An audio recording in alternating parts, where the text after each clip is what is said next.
ఆంధ్రప్రదేశ్ రాష్ట్రంలోనే కాదు, ఈవేళ ప్రపంచంలోనే అబద్ధాలకు అసత్యాలకు బ్రాండ్ అంబాసిడర్ జగన్మోహన్ రెడ్డి. 5 సంవత్సరాల పాలన అప్పచెప్తే ఆంధ్రప్రదేశ్ రాష్ట్రాన్ని 50 సంవత్సరాలు వెనక్కి తీసుకెళ్లిపోయినటువంటి జగన్ ఏ ముఖం పెట్టుకుని మళ్ళీ ఈరోజు ప్రజల దగ్గరికి వస్తున్నాడో ఈవేళ సమాధానం చెప్పవలసినటువంటి పరిస్థితి ఉంది. అందుకే ఒక ఉదాహరణ ఏదైతే వెలిగొండ ప్రాజెక్ట్. ఎందుకంటే మీ అందరికీ తెలుసు, వెలిగొండ అంటే ఈవేళ అత్యంత వెనకబడినటువంటి ఫ్లోరైడ్ బాధితులు ఉన్నటువంటి ప్రకాశం జిల్లాకు జీవనాడి వెలిగొండ.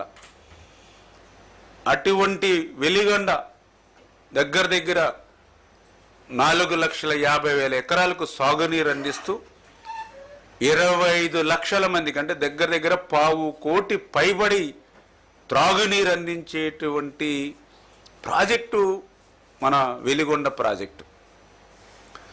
ఈ వెలిగొండ ప్రాజెక్టుని జగన్మోహన్ రెడ్డి పూర్తి చేయలేకపోవచ్చు, ఎందుకంటే అతను నైజం అదే కాబట్టి. కానీ పూర్తవ్వనటువంటి ప్రాజెక్టును కూడా పూర్తి చేసినట్లుగా భ్రమింపజేసేటువంటి విధంగా మరి ఆయన చెప్పేటువంటి అబద్ధాలు, ఆయన అసత్యాలు, ఆయనకు తోడుగా ఆయన కరపత్రిక, ఆయన అవినీతి పత్రిక తందాన తానా బ్యాచ్. ఎందుకు ఈ మాట చెప్తూ ఉన్నానంటే, ఆ వెలిగొండ ఆ రోజు చంద్రబాబు నాయుడు గారు 1996 ఆయనే భూమి పూజ చేసి ప్రారంభించారు. గత వారం రోజుల క్రితం జరిగిన రివ్యూలో కూడా ఆ రోజు 96లో మనం భూమి పూజ చేసి ప్రారంభించినటువంటి వెలిగొండ నేటికి పూర్తి కాకపోవడం, 30 సంవత్సరాలైనా సరే అత్యంత వెనుకబడిన ప్రకాశం జిల్లా ప్రజలకి ఆ సాగునీరు త్రాగునీరు అందించకపోవడం చాలా ఆవేదన బాధ కలుగుతుందని స్వయంగా ముఖ్యమంత్రి గారే మరి మొన్న ఆవేదన వ్యక్తం చేసినటువంటి పరిస్థితి కూడా మీరందరూ కూడా చూసినటువంటి పరిస్థితి. ఎంత విచిత్రం అంటే, ఎందుకంటే మేము కూడా చదువుకున్నటువంటి వ్యక్తులుగా చూస్తూ ఉంటాం. అంటే ప్రపంచంలో 7 వింతలు ఉంటాయి, కానీ జగన్మోహన్ రెడ్డి ఒక 8వ వింతగా మారాడు ఇవాళ అబద్ధాలు అసత్యాలు చెప్పడంలో. ఆ వెలుగొండ ప్రాజెక్టుకి ఇంకా 4,000 కోట్లు ఖర్చు పెట్టాలి. ఆ వెలుగొండ ప్రాజెక్టుకి గట్టిగా, అంటే చంద్రబాబు నాయుడు గారు లాంటి ముఖ్యమంత్రి 24x7 ఆయన కష్టపడినట్లుగా కష్టపడితే మినిమం లేదంటే లేదు 1.5 నుంచి 2 సంవత్సరాలు పడుతుంది అన్నటువంటి పరిస్థితి అది వెలిగొండ. అటువంటి వెలిగొండని జాతికి అంకితం చేసేసినటువంటి మహానుభావుడు జగన్మోహన్ రెడ్డి. అటువంటి వెలిగొండని పూర్తి చేసేస్తే మరి ఈవేళ నీళ్ళు ఇవ్వలేకపోతున్నారని చెప్పి మళ్ళీ అబద్ధాలు అసత్యాలు వాళ్ళ పత్రిక ద్వారా కానీ లేదా జగన్మోహన్ రెడ్డి నోటి ద్వారా కూడా వచ్చేటువంటి వాక్యాలు. అందుకే ఈయన ఒక 8వ వింత జగన్మోహన్ రెడ్డి ప్రపంచంలో ఇటువంటి అబద్ధాలు అసత్యాల్లో. ఏదైతే ఈవేళ వెలిగొండని ఇప్పుడే మేము రివ్యూ కూడా చేస్తాం. మళ్ళీ ఈవేళ దగ్గర 7-8 నెలల్లో 7-8 సార్లు రివ్యూ చేస్తాం. ఫిజికల్గా కూడా నేను కూడా వెలిగొండ ప్రాజెక్టు మరి నేను అదేవిధంగా అక్కడ స్థానిక మంత్రులందరం కూడా సందర్శించడం జరిగింది. చాలా క్లియర్గా నేను అబ్జర్వేషన్ చేశాం. ఏదైతే ఈ వెలిగొండ ప్రాజెక్టు 2014 చంద్రబాబు నాయుడు గారు ముఖ్యమంత్రి అయ్యే సమయానికి చూస్తే 38% వర్క్స్ అయినాయి అప్పటికి 14కి వెలిగొండకు సంబంధించి. అంటే ఇంకా 62% బ్యాలెన్స్ వర్క్లు ఉన్నాయి ఆ రోజుకి. ఆ రోజు 14లో ముఖ్యమంత్రిగా చంద్రబాబు నాయుడు గారు వచ్చిన తర్వాత ఆ రోజు వెలిగొండకు ప్రాధాన్యత ఇచ్చి ఆయన 1,373 కోట్లు ఆ రోజు 14-19లో కేటాయించి, ఆ 1,373 కోట్లు కేటాయించడమే కాదు, దాంట్లో 1,319 కోట్లు ఖర్చు పెట్టారు. అంటే ఎంత అయింది అది? 96%. అంటే ఏదో బడ్జెట్లో ఘనంగా ప్రకటించి ఖర్చుల్లో పెట్టకపోవడం కాదు, మనం పెట్టినటువంటి 1,373లో 1,319 అంటే 96% పెట్టినటువంటి బడ్జెట్లో ఆ రోజు మనం ఖర్చు పెట్టాం. మరి తర్వాత వచ్చాడు జగన్మోహన్ రెడ్డి 19లో ఒక్క ఛాన్స్ అని. మరి 19లో అధికారంలోకి వచ్చిన తర్వాత 5 సంవత్సరాల్లో బడ్జెట్ డబుల్ అయిందిగా. మరి బడ్జెట్ డబుల్ అయినప్పుడు మరి నిధులు కూడా అట్లానే వెలిగొండకి ఖర్చు పెట్టవలసినటువంటి డబుల్ అవసరం ఉంది కదా. కానీ కేటాయింపుల్లో డబుల్ చూపించాడు, కానీ ఖర్చుల్లో చూస్తే మాత్రం చాలా చాలా లీస్ట్గా ఆయన పాలనలో. ఉదాహరణకి ఆయన 19-24లో కేటాయింపులు అయితే 3,518 కేటాయింపులు చేశాడు, కానీ ఖర్చు పెట్టింది చూస్తే కేవలం 647 కోట్లు మాత్రమే. ఎంత డిఫరెన్స్ ఉందో చూడండి. అంటే కేటాయింపుల్లో ఇతను ఖర్చు పెట్టింది 18%. అంటే ఏ ముఖ్యమంత్రికి ప్రకాశం జిల్లా మీద కానీ వెలిగొండ మీద కానీ శ్రద్ధ ఉంది అనేది ఇదే ఒక ఉదాహరణ. ఎందుకంటే ఆ రోజు కేటాయింపుల్లో 96% 1,319 కోట్ల రూపాయలు మనం ఆ రోజు ఖర్చు పెడితే ఈయన ఖర్చు పెట్టింది కేవలం 647 కోట్లు. అంటే బడ్జెట్ డబుల్ అయినా కూడా ఖర్చు పెట్టింది మన దాంట్లో కూడా సగం కూడా లేనిటువంటి దుస్థితి ఆ రోజు జగన్మోహన్ రెడ్డి పాలన. అంటే ఆ రోజు ఆయన పాలనలో చేసినటువంటి పాపాలు ఏవైతే ఉన్నాయో ఈరోజు ఆంధ్రప్రదేశ్ రాష్ట్ర ప్రజలకు, వెలిగొండ ప్రజలకు శాపాలుగా మారినటువంటి దుస్థితి. ఆ రకంగా జగన్మోహన్ రెడ్డి చేసినటువంటి తప్పిదాలన్నింటినీ కూడా మళ్ళీ ఈరోజు మరి చంద్రబాబు నాయుడు గారు ఒక్కొక్కటి కూడా మరి సరి చేసుకుంటూ వెళ్తూ ఉన్నాం. మరి ఏదైతే ఇప్పుడే నేను చెప్పాం, ఏదైతే వెలిగొండకు సంబంధించి ఆయన అబద్ధాలు, అసత్యాలు, బ్రాండ్ అంబాసిడర్ అని.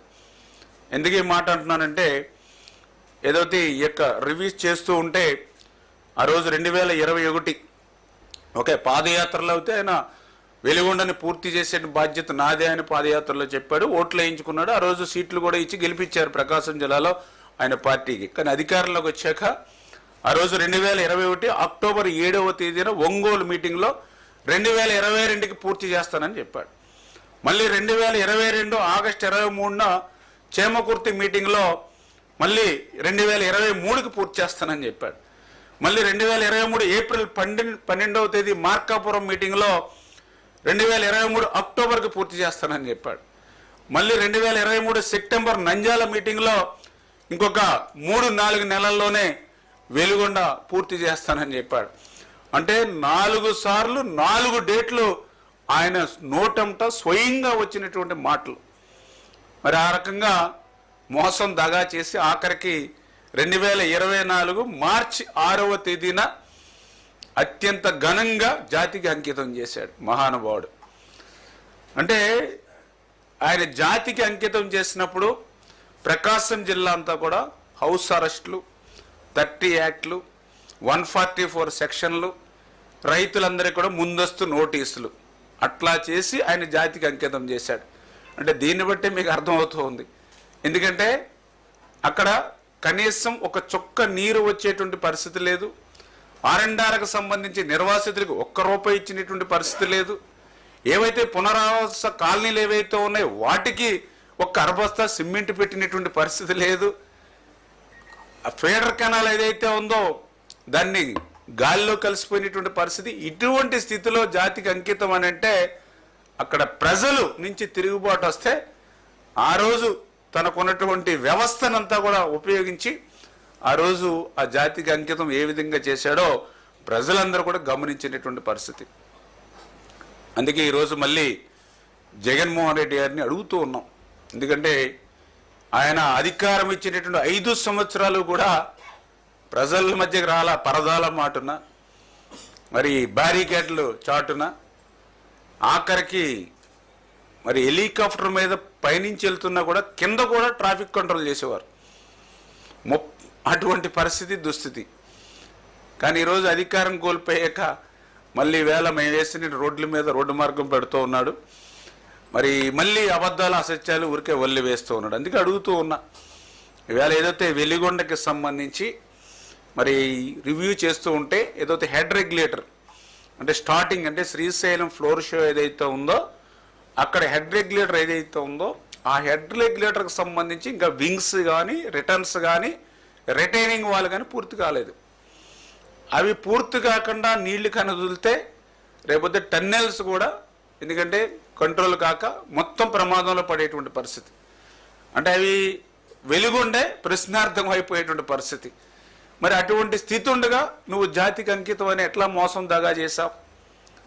సరే, హెడ్ రెగ్యులేటర్ దాటి కొంచెం ఫ్రంట్కి వస్తే మనకి టన్నెల్స్ 2 టన్నెల్స్ ఉన్నాయి, టన్నెల్ 1, టన్నెల్ 2. మరి టన్నెల్ 1 చూస్తే ఓకే, అందులో అంటే ఇంకా జస్ట్ 500 మీటర్స్ లైనింగ్ ఉంది, ఒక చిన్న పని. కానీ మేజర్గా ఆ టన్నెల్ 1లో దగ్గర 1.2 lakhs 1.2 lakhs క్యూబిక్ మీటర్లు ఆ టన్నెల్ 1లో మరి రోడ్డు కింద ఫామ్ చేసుకున్నారు వాళ్ళు ట్రాన్స్పోర్టేషన్. అంటే అది తొలగించాలంటే కనీసం 6 నుంచి 8 నెలలు పడుతుంది. అది తొలగించకుండా నీళ్లు వదిలితే వాటర్ ఫుల్ ఫ్లెడ్జెడ్గా పోవు. మరి అయినా సరే నువ్వు జాతికి అంకితం ఎలా చేసావు? ఆ టన్నెల్లో ఉన్నటువంటి 1,20,000 క్యూబిక్ మీటర్లు తీయకుండా. ఓకే, నెక్స్ట్ టన్నెల్ 2కి వచ్చాం. ఆ టన్నెల్ 2కు సంబంధించి ఏదైతే టన్నెల్ 1లో తవ్వినటువంటి మట్టి అంతా కూడా దగ్గర 2 లక్షల క్యూబిక్ మీటర్ల మట్టి మరి ఏదైతే ఆ టన్నెల్ 2కి ముందు వేసాం. అంటే రేపు ఆ 2 లక్షల మట్టి తీయకపోతే వాటర్ వదిలినా కూడా ముందుకెళ్ళేటువంటి పరిస్థితి లేదు. నెక్స్ట్ ఈ టన్నెల్ 2లోనే బెంచింగ్, అంటే ఏదైతే డ్రిల్ చేసి బ్లాస్టింగ్ చేయవలసినటువంటిది మరి ఏదైతే మరి యొక్క టన్నెల్ 2లో ఏదైతే ఉందో మరి అది కూడా దగ్గర మరి పెద్ద ఎత్తున, ఎందుకంటే అది కూడా 2 మీటర్స్ మందం ఉంది. అది కూడా మినిమం 6 to 10 months పడుతుందని చెప్తూ ఉన్నారు. ఇప్పుడు మేము రివ్యూ చేస్తూ ఉంటాయి ఏదైతే డ్రిల్ చేసి బ్లాస్టింగ్ చేసి ఏదైతే ఆ 1,00,000 క్యూబిక్ ఏదైతే రాక్తో ఉన్నటువంటిది అదంతా కూడా సాయిల్, అటువంటిది ఇంకా 6-8 months పడుతుందని చెప్పారు. మరి యొక్క బెంచింగ్ 1,00,000 క్యూబిక్ మీటర్లు చేయకుండా మరి ఎట్లా నువ్వు జాతికి అంకితం చేసావు? అంటే ఈయన ఎంత మోసం దగాలనేది ఇదే ఒక ఉదాహరణ అనేటి విషయాన్ని. అదేవిధంగా టన్నెల్ 2లో ఇంకా 6.8 kilometers లైనింగ్ ఉంది.